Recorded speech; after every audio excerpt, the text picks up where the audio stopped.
Ayo, the White Sox lost 5 of 6 to the Cubs in 2025. That's not good. But this team has scored a ton of runs after the All-Star break, and they're a lot more interesting than they were before the All-Star break. Let's talk about it here on the CHGO White Sox postgame show.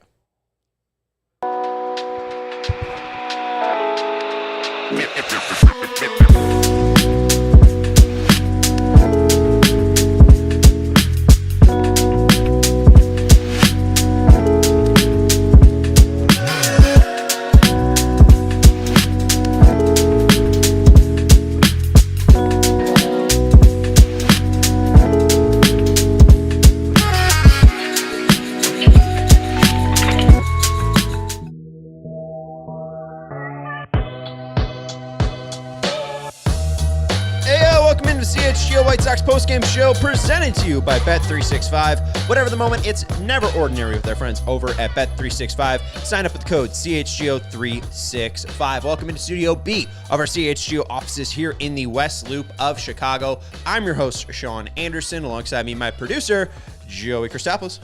Good to be with you today, Sean. Been with you all day today, Sean. Yes, we have. Excited for this postgame.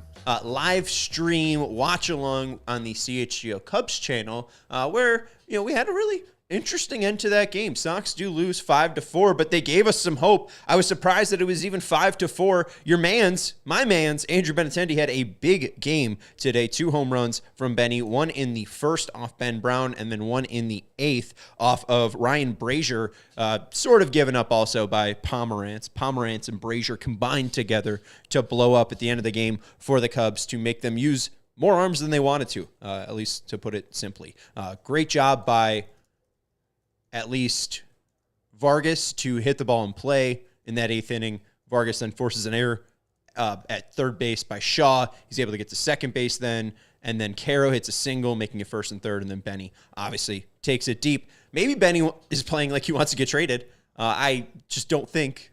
You could see in the first inning where I think his lack of ability to get over to the ball allows an extra run, Suzuki to score, and that could have been the game there, and could have been, hey, tied at 4-4 there. Or maybe if the White Sox don't make a terrible play and having Colson Montgomery blocking the baseline over at third base because he's not a third baseman, causing Ian Happ and runners interference to score. Maybe if the White Sox were a little sharper defensively, they would be able to take this game from the Cubs. But that does not end up happening.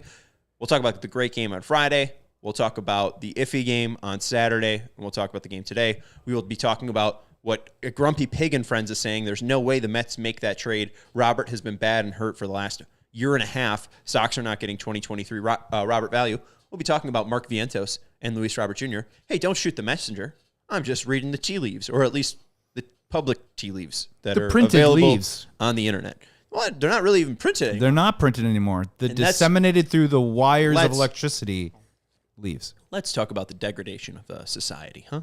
That's a probably good way to start. That's a great way. After a Sox-Cubs Crosstown Classic, we start to talk about the crumbling of society and just the breakdown of general structures of human decency. So, this isn't maybe in that same realm, but do you have the picture of the White Sox hat today? I sure do. Give me 1 second. So, this is the weekend of the National Baseball Hall of Fame class being introduced. Dave Parker, someone brought this up on X. Dave Parker might be the last Pirate to be introduced or introduced into the Hall of Fame as a Pirate because no one will play long enough in Pittsburgh to become a Pirates Hall of Famer. The only other outside chance is Andrew McCutchen. He just needs to play 20 more years, and he'll get the 3,000 hits and the 500 home runs. And So this weekend, the Sox and most Major League Baseball teams were wearing a Hall of Fame hat or a vintage hat to, honor the players that are going on this weekend. Obviously, Dick Allen's going in this weekend. They're not wearing 72 hats, but they are wearing a team that, goes back to the 1959 team. The Cubs didn't get the memo, I guess. I think that's just maybe the Cubs just having the same branding forever. I guess the Yankees also have that issue, but the Yankees also have the weirder Yankee logo, right? The kind of the fatter Yankee logo. The logo is actually a little bit wider, so you can kind of tell, that's when it's a throwback because it isn't as sharp. But the Cubs really just had a Cubs hat on. So it didn't really get the whole feel of it this weekend, as the Cubs did not want to participate in all of Major League Baseball's fun this weekend. Anyways, let's get into Friday's game because that is where we had a lot of fun. Sox win 12-5, and you were able to turn this game off and enjoy your weekend after the 5th inning. Sox drive into that inning with Caro and Vargas having an RBI single, but the Sox started off Friday hot. Chase Mydroth hit a homer to left field to lead off against Shota Imanaga. Then Sosa would later hit an RBI single, scoring Caro and Slater. That was 3-0 after the first. And then in the second inning, Colson Montgomery, 3 straight games of hitting a home run. Mercy. Colson Montgomery has been something just phenomenal. He didn't have that great of an end to the weekend, and we'll talk about his mishap today later on. But so got a far, nice base hit yesterday, though. Colson Montgomery, 1 WAR. Colson Montgomery, according to Baseball Reference, since 2022, in I guess now 64 at-bats, because he had 4 today, so 64 at-bats. He is the 3rd most valuable shortstop for the White Sox since 2022, just behind Elvis Andrus and teammate Chase Mydroth. It's a quick rise. He's played 19 games, and he is, and most of them are at third base, and he is the 3rd most valuable shortstop that this franchise has seen in 3 years. It is baffling that he didn't win the job out of spring training. In a way, Kevin Wells brought this up. Like, why didn't he win the battle out of spring training? Because Chris Getz was pretty much giving him a job before it even started. It felt like it was a coronation more than a competition at the time. Not even coronation. I mean, it felt more like nepotism in a way. It was like, daddy's little boy is going to get the job. He didn't prove much in AAA, but he was clearly that he was the best shortstop in camp, and they didn't add anyone to compete with him. It was Jacob Amaya, and that's it. Go knock down the doors, Colson. And Colson held back Colson. He played 3 games, looked all right. I think he hit a homer against the Cubs in one of them, and then just never played. Just dealt it with some back injuries, and it just never clicked back for him. Missed 3 weeks of baseball, and then he was sent down to the AAA team, and that was the last we saw of Colson. And then he has a terrible April. Remember those days when we were doing shows about Colson on the backfields? Yeah. We did like 4 or 5 days on that. Working out in the backfield. Who knows what he's doing? What's he doing back there? Get real desperate. He wasn't doing much because he was terrible in April. So whatever he was trying to work out, he wasn't able to work out. And then they finally get him in Arizona in May. And what he really says is not even the stance change where he starts to stand up straighter, as I'm taking this as my own cue to stand up straighter. He needs to stand up straighter so he can recognize the breaking ball break a little bit sooner. But the one thing that he mentioned was that his confidence needed to be brought up. And I think that's the one thing that I've seen, at least so far, is when he sees a fastball up and in, whether it's at 97 or 90 like Imanaga was throwing, he is attacking that fastball. And it even leads to his last at-bat in the 9th, where Palencia throws him 3 straight sliders, pretty much in the zone. And Palencia, even the last one, that's a meatball. That's a hung 90-mile-per-hour slider up and in. I think if Colson wasn't waiting fastball or looking slider down, it's likely if he had 100 more at-bats under his belt, that likely is out because he made decent contact. He pulled the ball and everything. He's a really interesting player that if you haven't been excited about the White Sox in a long time, obviously Teal, Caro, Mydroth have been called up. You could even throw in Burke and Taylor, etc. The guy that will get you really excited for the future is Colson Montgomery. The guy that has the best resume, the best cachet, when you look at the true talent, athleticism of the kid, this is the guy that could possibly become the star, at least out of the current group. I think Montgomery has that possibility and potential, but Braden Montgomery has that possibility to become a star. But Colson right now, at 23, the same age Braden Montgomery is doing it at the major league level. I think that this is a real home run swing for the White Sox when they made that draft pick in 2021, and it's great to see it paying off so far. The issue is that the White Sox are dealing with some injuries, I guess. Before today, we did see a lineup without Luis Robert Jr., and then about 5 minutes later, a lineup with Luis Robert Jr. playing DH came out. He didn't play on Friday, and we saw him not play last Tuesday against the Rays, as they called it kind of a scheduled day off. But as we are approaching the trade deadline, the worst look for a guy that has been injury-riddled before is to be on the bench. And I think the White Sox realized that and were like, Luis, please please, we need you to be the DH. We don't need you to play the field. We just need you to go up there and kind of swing the bat 4 times and just don't get injured. And that forced the White Sox to, I think, play their worst game of defense today, where you see Lenyn Sosa at second base, you see Andrew Benintendi in left field, and then obviously Luis Robert Jr. At DH. You see it in the first inning. Grant Taylor gave up 2 earned runs. I thought his outing was fine, but in similar Grant Taylor fashion, he gets kind of dinked and dunked because he doesn't have a dominant curveball, but even he flashed it a little bit today. But the hit that drives in runs, PCA single down the line, a 51.8 exit velocity that barely squeaks fair. And the only reason that ball scores 2 is because Benintendi, I think, was shaded to like left center. So he had to run from probably even where past that bullpen door is all the way to that like corner behind Colson to where the tarp is. And then plus you add on that Benintendi just doesn't have a laser of an arm. That just leads to a 2-run deficit right away. And then later, pretty much the deciding run where there's Horner on first base and on second base is Ian Happ. There's a pickoff attempt made. They get Horner in a rundown. To sustain the rundown even further, Happ baits a throw to home, getting the attention off Horner. Caro has him going back to third base, and Colson is in a great position to catch a ball and tag a guy. In a way, the way that he's not in a good position is he's standing directly in the baseline. He needs to be like about 5 feet back, actually at the base, ready to tag the guy. The issue is Happ runs right into him. That's runner interference, and that's how the Cubs score, 2 of their extra runs there, at least the winning runs, I think, are bad defense by the Sox. Benintendi with that ball down the left field line, and then obviously the misstep there playing the rundowns because of Sosa being at second, because of Benintendi being at left field. I think if you have Colson and Chase at second and shortstop, and you have a more experienced third baseman, maybe like Vargas, that play is made because Colson's just not used to covering that bag at third base. Yeah. And that's just exposing this team more and more. So just to get around to it, like I think that they're really doing a disservice to Colson Montgomery. This kid, the fact that he's shown already in 20 games that he can be an extremely valuable player, or at least somebody with a heartbeat, something that Jacob Amaya and Vinny Capra didn't have. Like, the White Sox need to be investing in this as much as they possibly can. And I know it's only 4 more days until we're past the trade deadline, and maybe Lenyn Sosa can find a roster spot that doesn't affect Colson Montgomery. But right now, it's looking brutal. Kavan saying Lenyn drove me crazy when he didn't hustle in that rundown and then pointed to go home.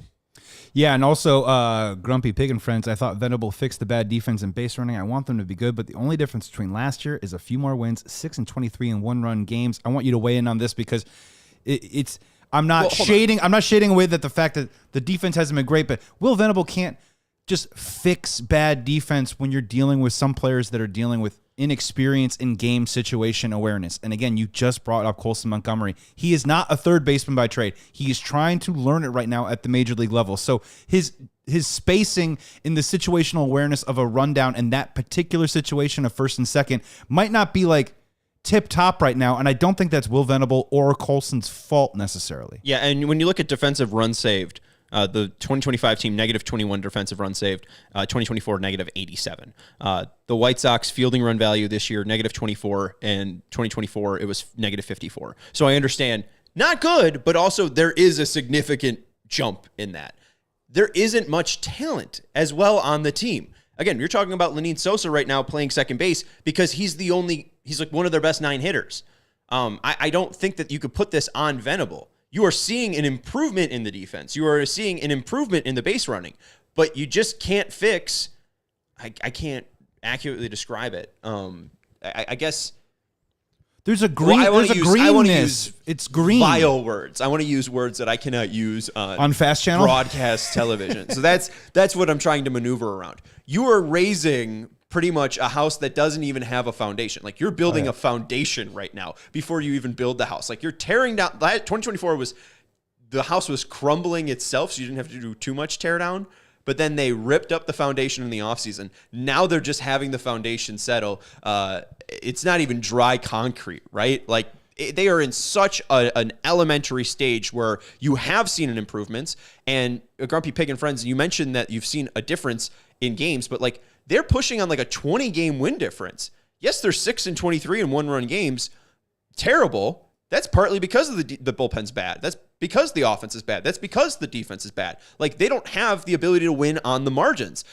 They also have a ton more blowout wins. They won 12-5 on Friday. The 2024 team was not doing that. So in spurts, they have shown the ability to win impressively. They've also shown the ability to not be able to close out games. They haven't been dominated like they were last year. That team got shut out 20 plus times. We have a break in a second. We got a break right now. I'll come back. We'll talk about how many times they've been able to just avoid being shut out. Like 6-23 isn't bad in one-run games. Did they play 29 one-run games last year? Were they even in the ballpark of playing that many close games? We'll talk about it in a second. Hit that thumbs up button if you haven't already. We have to take a break here on the CHGO White Sox postgame show presented to you by Bet365. Empire today is the experts in flooring in Chicago. If you are going to redo your flooring, the one thing that you shouldn't do is do it by yourself. You shouldn't go to a big box store. Go ask, my cousin Jake, hey, what floors are going to look good in my house? He's 22 years old. He cares more about film than he does about your floors. Also, what are you going to do once you get those floors? You're going to buy all that flooring? You're going to put it in yourself? No, you're not. You need an expert. And Empire deals with floors every single day. You can have a free in-home estimate where they'll bring samples to your floor or your home, and you can see how they'll look with your current furniture, or will look with your current, what's the thing, crown molding? Hell, I don't know what the hell your house looks like, but they do. Empire will. And then once you pick the floors, they'll be able to professionally install them. Check out our friends over at Empire to get this free in-home estimate and a $350 off discount when you use promo code CHGO. A $350 off discount with code CHGO. Restrictions apply. Visit empiretoday.com/CHGO for full details. And it is extremely hot out right now in Chicago, but thankfully, I'm not perspirating. There's no sweat going on here right now because I have Mando. My grundle smells good. TMI. It is clinically proven to control odor better than a shower alone with soap alone. 12 hours after a shower, the average man's grundle, 5 out of 10. With Mando, average grundle, 0 out of 10. It was created by a doctor who saw firsthand how BO was being misdiagnosed and mistreated. And the best part, too, is they got all these lovely smells. I currently smell like Pro Sport. I love the Mount Fuji smell. The bourbon leather is very lavishing, very rich. It's very nice. And the Clover Woods, that calls of Ireland. So I love my friends over at Mando. You should go check out the great deodorant of Mando. Check out the starter pack. You get 20% off with code CHGO. Check out shopmando.com for 20% off site-wide and free shipping. Support them. Tell them we sent you. Smell fresher, stay drier, and boost your confidence head to toe with Mando. Welcome back to the CHGO White Sox postgame show presented to you by Bet365. Whatever the moment, it's never ordinary with our friends over at Bet365. If you have any questions, we will get to them in a second. I do see Yinzera's question. We'll get to them in a second in the taking the temperature when we talk about Luis Robert Jr. trades. Just before we get to that, I do want to get to the shutout question. Again, the White Sox have just done better, I think, on just not losing the second they step foot on the field. Like, the White Sox were just dead in the water in 2024, where they can at least stay in it to the ninth inning to blow it, right? The fact that they were able to score in the eighth, like, I kind of gave up on this team today. I didn't think that they were even going to be able to make this a one-run game. And they were able to keep it alive in the eighth and make it a one-run game and keep it interesting against Palencia, right? That's the least you could hope for after seeing a 121-loss team. Last year, they were shut out 19 times. By game 82, 1, 2, 3, 4, 5, 6, 7, 8, 9, 10, 11, 12. They were shut out 12 times. The White Sox, by game 82 this year, 6 shutouts, and they haven't been shut out since game 79. So they haven't been shut out in 26 straight games. Like, this team is able to at least show up and give effort. And I understand that it's not pretty. There's 38 and 68. Still a 30 win-loss record difference, right? There's still 30 games under 500. I will take that from what we saw last year. And no, they're not winning Gold Gloves left and right. They're not the cleanest base running team out there, but I think that will improve with the talent and youth coming in. I think that Colson's shown some pretty good defense. I think he's been better at shortstop than I currently pictured. Mydroth was good at shortstop, and he's even better at second base. Vargas hasn't graded out well as a third baseman, but I thought he's done decently. And then even moving over to first base, he's been pretty valuable. So they really need to find out a third baseman. The outfield hasn't been as laughable. I think there's been one play where they ran into each other, right? It was Slater and Robert in right center where they actually collided, but there hasn't been like those embarrassing moments where like a ball is converging between three outfielders or three defenders in 2024. That ball is going to be stared at by three different White Sox, and they're not even going to be able to call off one another. Like, they have taken baby steps, and it's tough to see it from a 10,000-foot view. I think that it's very clear when you're watching game to game. Is it saying that this team's going to be rebuilt like the great libraries of Alexandria? No. But Benintendi hit a cutoff man today. Benintendi hit a cutoff man. They had a shot at throwing a guy out at home. And Carroll didn't catch it. And Carroll didn't catch it. It was a terrible relay throw by Mydroth. I was going to leave that out. But half of the components were right. Baby steps. But that's what we're working with a little bit. And like I find it to be, I understand. Look, it's a tough thing being a White Sox fan these days. But this team is obviously so plain as day different than last year's team, and the wins and the losses might be somewhere in the ballpark. I still think they're going to win way, way, way more. I think that 18-game improvement that we were talking about, the 18 to 20-game improvement, I think that's totally in the cards for the White Sox this year. But again, it's kind of not fair to put last year's stink, as much as we want to take our anger from last year's team and put it onto this team. It just isn't true. It just isn't. It isn't true. Well, and then also, hold on. Also, post All-Star break, they've scored how many runs? Well, they've scored 10 runs games? 4 times, right? Now, after the 12 runs on Friday, I think they've scored 10 plus runs 4 times over the last 10 days. Yes. And then with the 1 run and then the 4 runs today, in the past 9 games out of the break, they've scored 66 runs. When was the last time in 9 games they scored 66 runs? I think it would probably be 2023. It's 6 plus runs a game. That's crazy. Yeah. And they have, 3 losses? Yeah, 3 losses. They're 6-3 out of the All-Star break, and this is what we're talking about? This is my fault. The White Sox are back.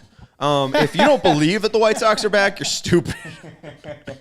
But yeah, no, I think... I guess I'm done. Thank you very much. I think we can get into some of the other questions there. Edward saying 54 wins this season is looking good.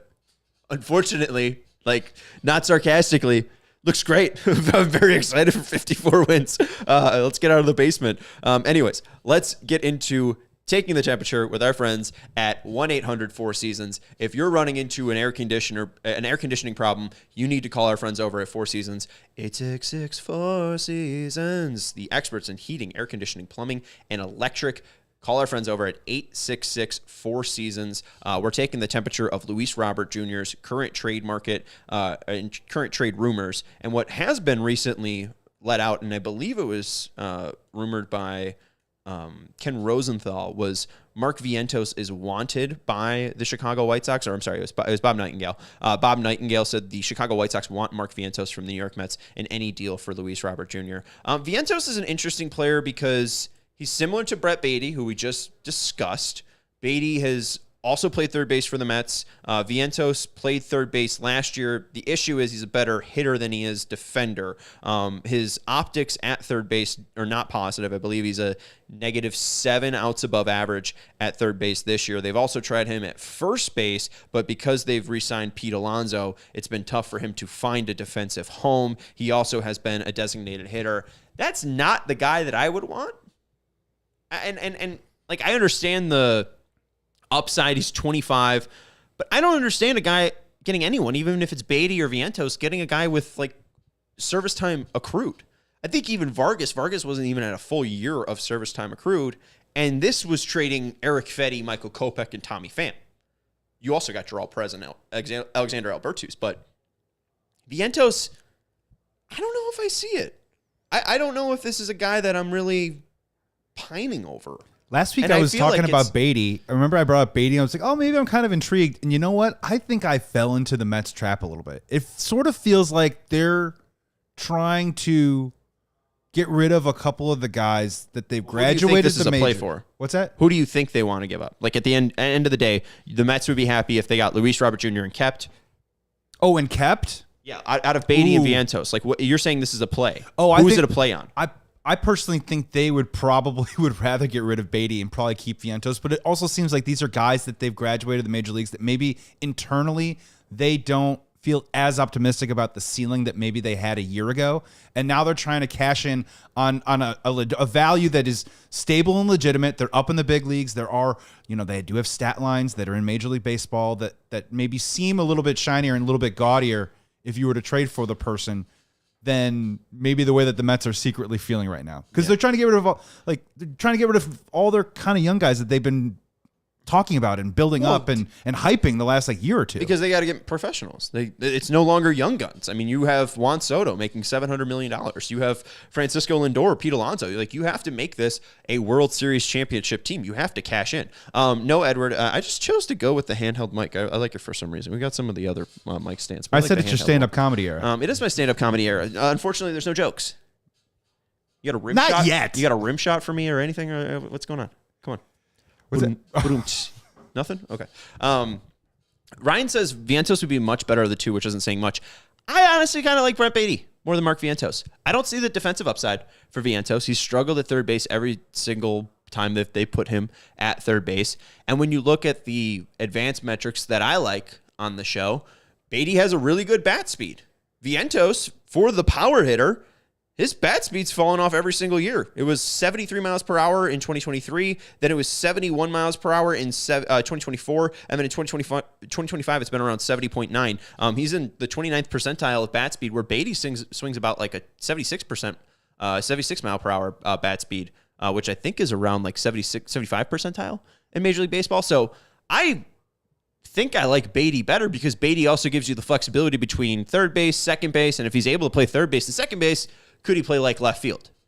So I think I like Beatty more than Vientos, and if they're going to be making a deal with the Mets and they have to pick one of the two, I would pick Beatty over Vientos. At the end of the day, and I don't even know if I want to make a deal with the Mets anymore because they already dealt my guy Wellington Arancena to the Orioles. I think I want, again, a minor league player. I want somebody that has not accrued service time. I likely want an outfielder. I'm not interested in their kind of busted up corner infielders. I don't think that the Mets are the team to make a trade with for Luis Robert Jr.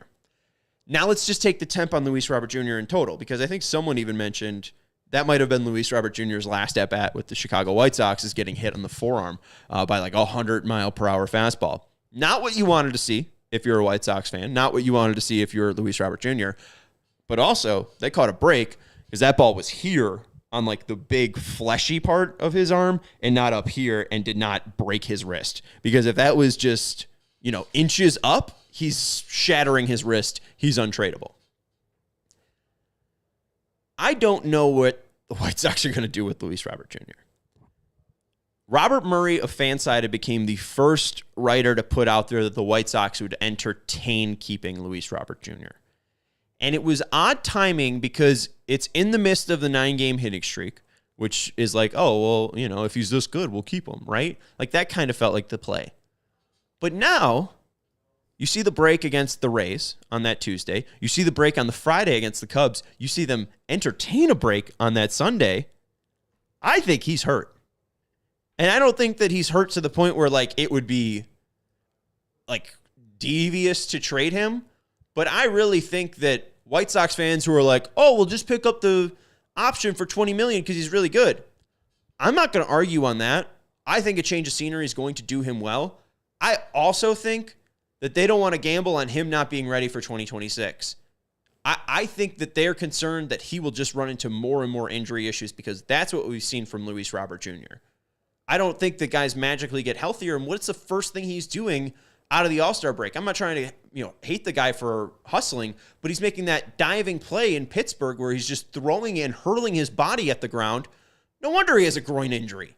he probably busted up his groin making that play. It's like, great, you went balls to the wall in the first 3 innings and just completely terrorized your trade value.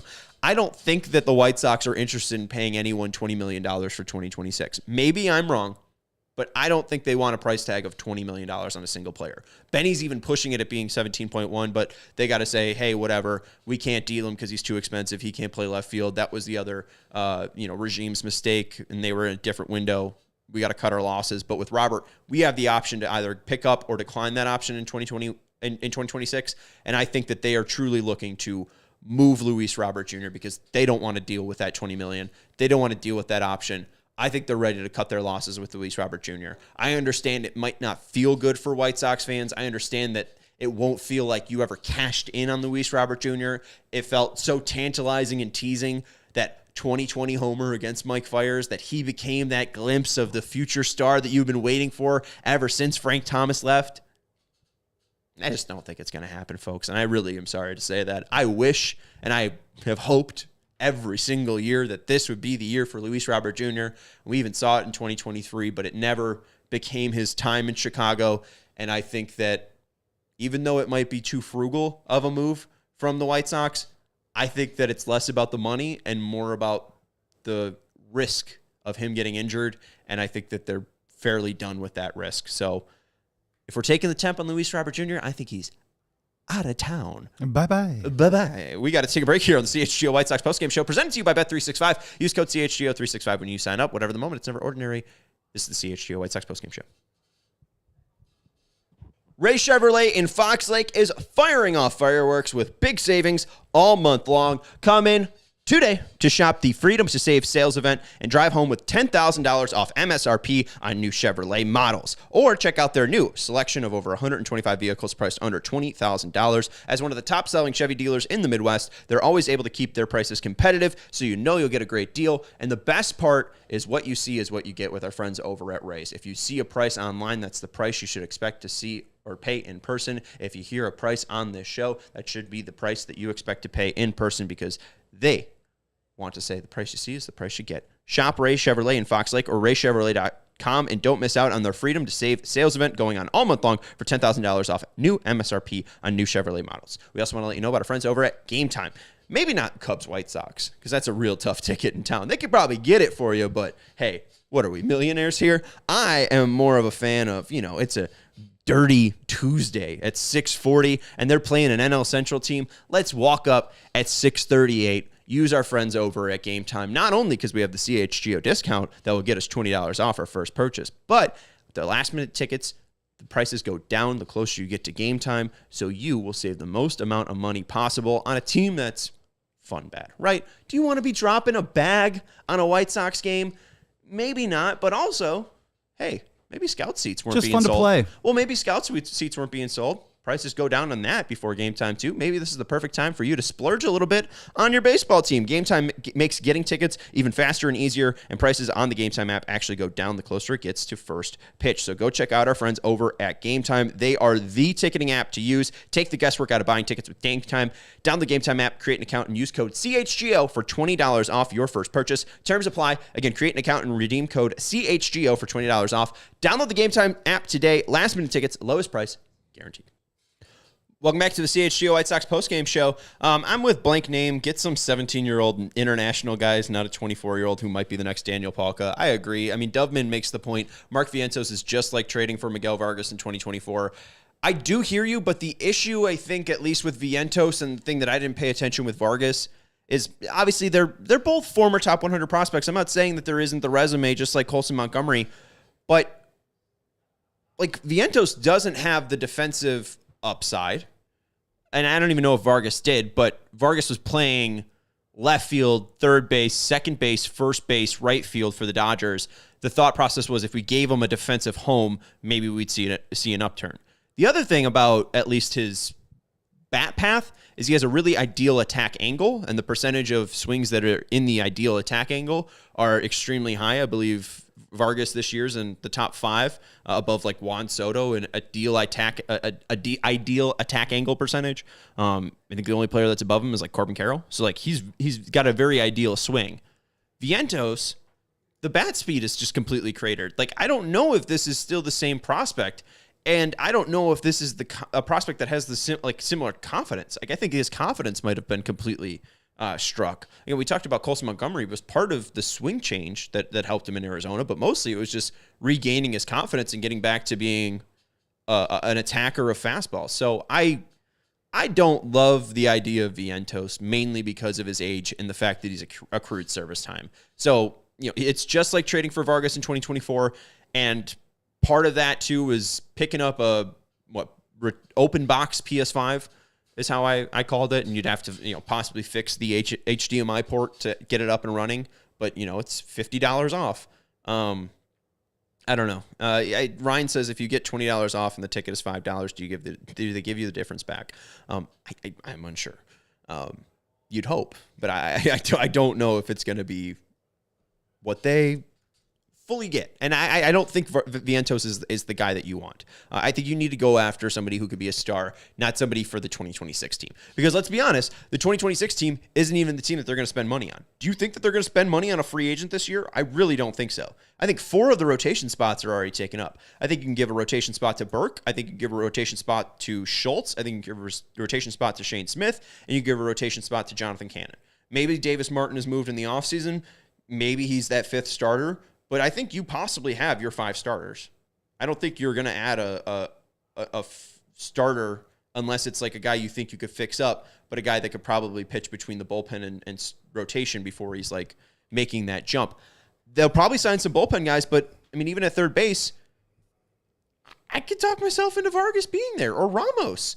Like, Ramos is still around. Like, I just don't see them spending outside of like filling out the outfield in Tauchman and Slater ways in 2026. It's not until 2027 where maybe, just maybe, you'll see them start to spend.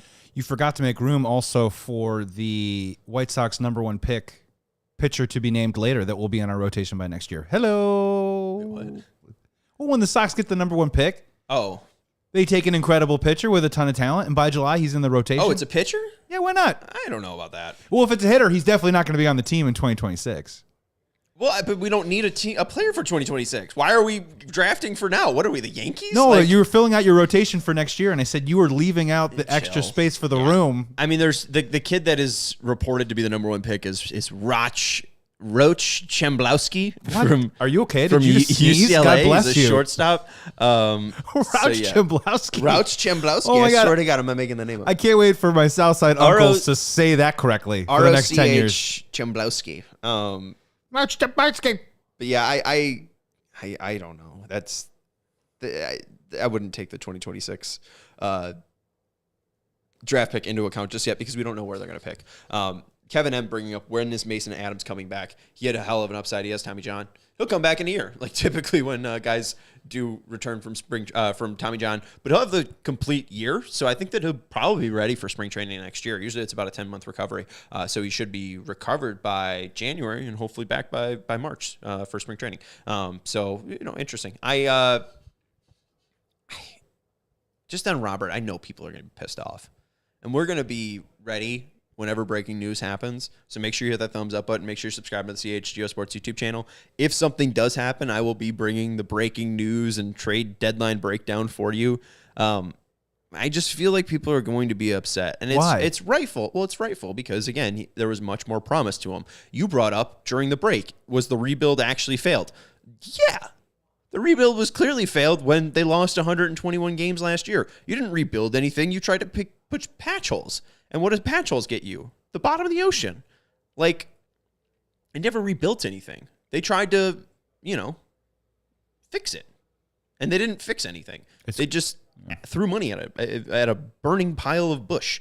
It was a completely huge failure. And what I think right now, what you're seeing is the hope that maybe the rebuild is settling a little bit more, right? We have a foundation where there was never that foundation. I don't know.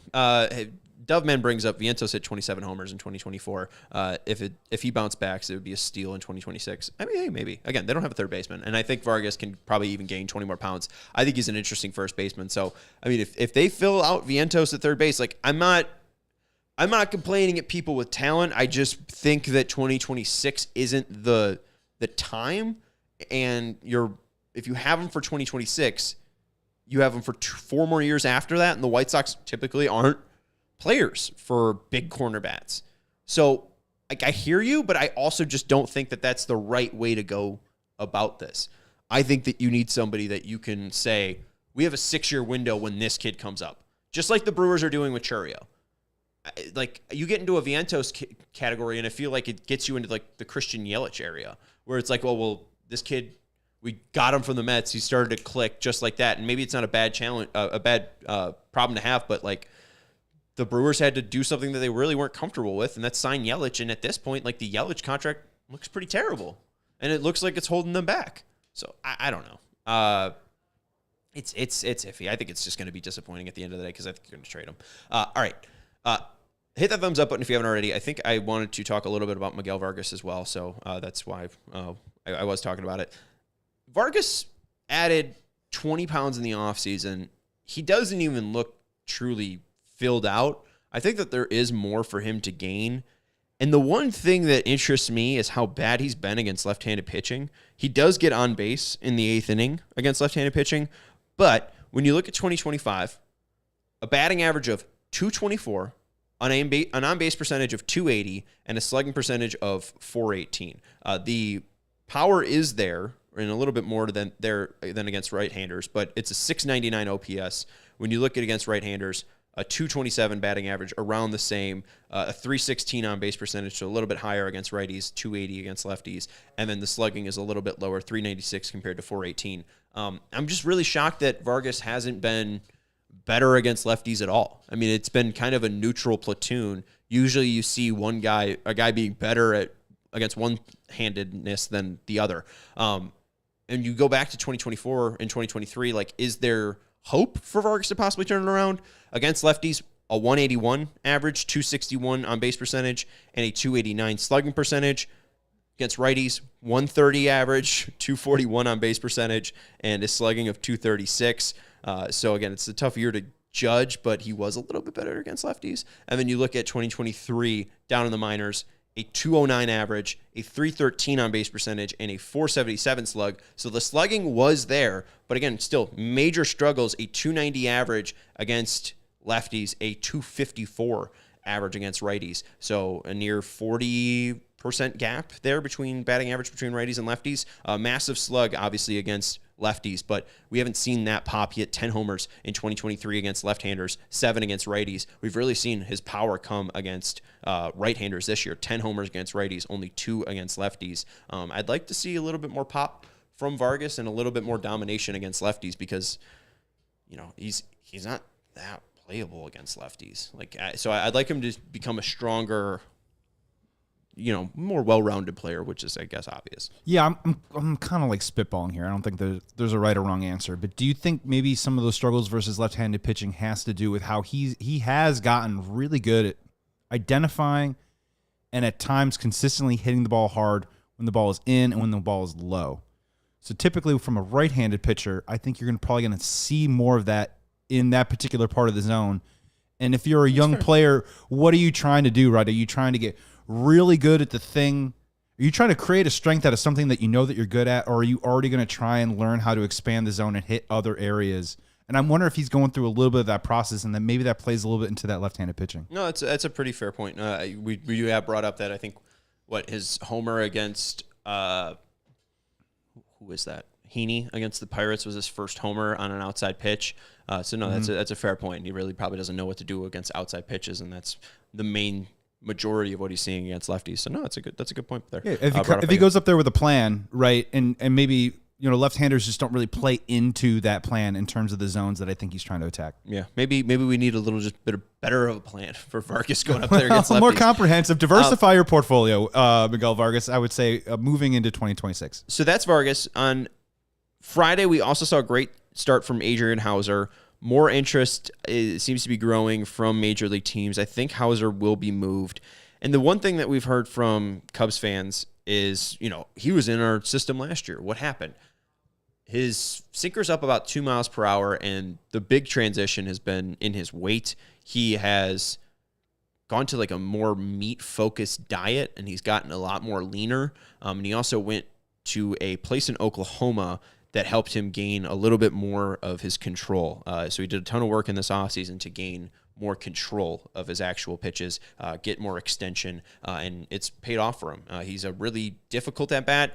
He gets about 6.9 feet of extension and from a 6'3 frame. Again, we talk about Grant Taylor getting 7.3 feet of extension on a 6'3 frame and how damaging that is. Hauser still getting to 6.9 is pretty huge, and he's increased his velocity. So when you're able to have a longer extension point and release point, the ball has less feet to travel, and it just gets up on players faster. So when it's a 95-mile-per-hour fastball coming from a 6.9 extension, it feels more like 97.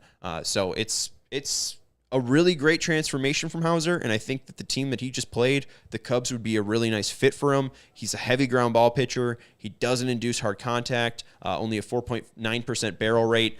He doesn't walk a ton, so I think that he could just be an aggressive guy that relies on his defense behind him. He has a relationship with Counsell.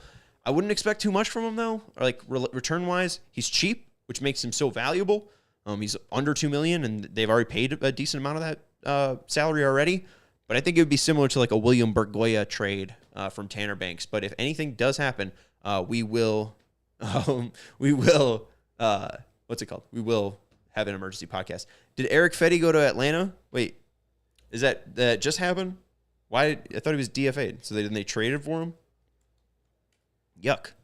Yeah, he went through waivers, right? And then Braves have acquired right-hander Eric Fetty in cash from St. Louis Cardinals. That is nasty. That is nasty, nasty, nasty. Why? Just to get to Braves need a live body? They don't have anybody, yeah. And CB13, who do you see as the everyday center fielder if Luis gets traded? Kevin M. already has you. It's Baldwin in center field if Robert gets traded. If not, they'll maybe call up Fletcher from AAA and just have him run around out there. God help us all. Yeah, he's way too tiny. Hit that thumbs up button if you haven't already. Make sure to subscribe to the CHGO Sports YouTube channel. Shout out to the guy that says I butcher the English language every show. I'm doing my best to even butcher it more. Subsidize. It's called Batur, Sean. Batur? Yeah. Oh, Batur. Yeah. Yes. That's Joey Christopoulos, my producer. I'm Sean Anderson. Stick with us. We have a fun August and September coming up for the White Sox. If you do want to see this out, we are here mostly every Monday, Thursday, and Sunday. We have a show this week on Wednesday and Thursday. We will have a recap of the series on Wednesday against the Phillies. And then on Thursday, around the end of the trade deadline show, we'll have a trade deadline show. So after the trade deadline ends around 5 p.m., I think it's around 5:30, we'll have an actual postgame show on that Thursday. So shows on Wednesday, Thursday, and Sunday this week. Be with us here. We'll have you covered, especially if breaking news happens. Then all the plans go out the window. You know, if Robert gets traded tomorrow, we'll have a episode tomorrow. If he gets traded while I'm driving home, I'll be distracted driving on the Kennedy. All right. Thumbs up. Hit that like button. Make sure you're subscribing. Thank you to Joey. I'm Sean. Goodbye. No 3 a.m. emergency pod. We all silly like the mayor.